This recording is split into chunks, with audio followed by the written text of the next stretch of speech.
Eh bien, salut à tous, moi ça va, et aujourd'hui on va parler de la meilleure composition que pourrait avoir le Real Madrid.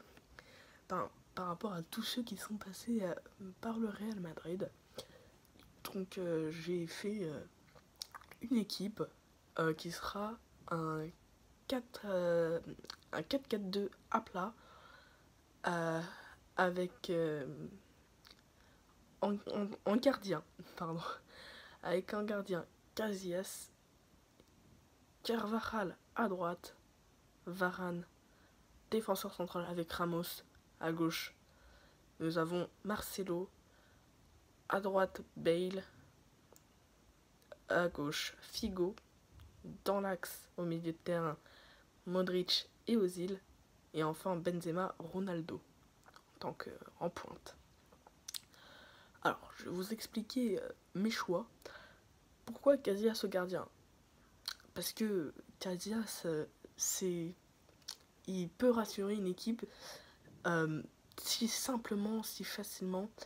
Et c'est pour ça que je le mets en tant que gardien. Et en plus, il est très bon et il connaît bien le Real Madrid. À droite, Carvajal. Carvajal, j'ai hésité à mettre Varane à droite pour mettre défenseur central Pepe. Mais j'ai décidé de quand même mettre Carvajal parce que, pareil, il connaît très bien le club. C'est un habitué du club. Il le connaît par cœur presque. Et voilà pourquoi j'ai décidé de le mettre. Ensuite, à gauche, Marcelo, j'ai pas besoin de vous détailler, hein, le meilleur défenseur gauche qui est passé par le Real. Ensuite, Ramos, Varane. Ça, c'est un choix que j'ai décidé de mettre personnellement. Bon, Ramos, j'ai pas besoin de vous expliquer. Bon, d'ailleurs, le capitaine, c'est Casillas. Hein. Ramos, j'ai pas besoin de vous expliquer, c'est Ramos. Mais Varane, pourquoi j'ai pas mis Pepe? Parce que Varane, déjà, il a beaucoup plus joué que Pepe. Il a beaucoup plus été titulaire que Pepe, du coup.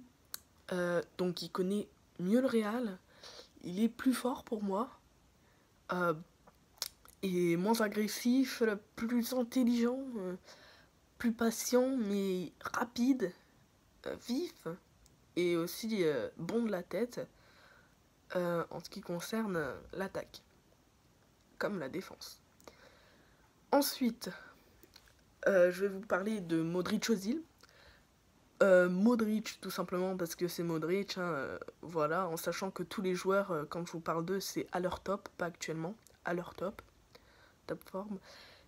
Modric, c'est un joueur très bon, qui sait faire les passes, tout comme Ozil, que j'ai décidé de mettre en centre parce que voilà, parce que à gauche j'ai fait un choix que pour moi j'estimais qu'il fallait le mettre absolument dans cette équipe. Et du coup, j'ai mis Ozil. Très bon passeur, donc voilà les deux bons passeurs pour les deux attaquants. Et voilà pourquoi je les ai mis. Ensuite, Bale à droite, pour sa vivacité, bon devant le but, l'un des meilleurs attaquants droit du Real. Euh, Très rapide, voilà. Bon passeur également, voilà. Bon, rien d'autre à dire. Figo, moi personnellement, je l'ai pas vu jouer, mais très bon passeur, euh, pas mauvais devant les buts, euh, intelligent. Enfin bref, je pense que vous connaissez Figo, et voilà pourquoi j'ai décidé de le mettre. Ensuite, Benzema, avec au-dessus de lui Cristiano Ronaldo. La perle incroyable déjà. Cristiano Ronaldo plus Benzema est égal à but. Et avec les deux passeurs qui est Modric et Ozil, ça pourrait faire un carnage. Bien sûr, cette équipe, elle est à son top, voilà, avec Carvajal à son top, tout ça. Mais une équipe maintenant qui serait comme ça, je pense qu'elle aurait du mal à s'imposer, notamment avec Casillas qui vieillit, Carvajal plus trop confiant, Varane il est encore bon, Ramos pareil, mais commence à faire beaucoup plus de fautes, hein, même s'il en faisait déjà beaucoup. Et Ramos prenait beaucoup de cartons rouges avant, il en prend moins, mais il prend beaucoup plus de cartons jaunes. Et en proportion, bah, il est mieux avant que maintenant. Marcelo, bah, il vieillit, hein. Bale, bah, il peut retourner jouer au golf, hein.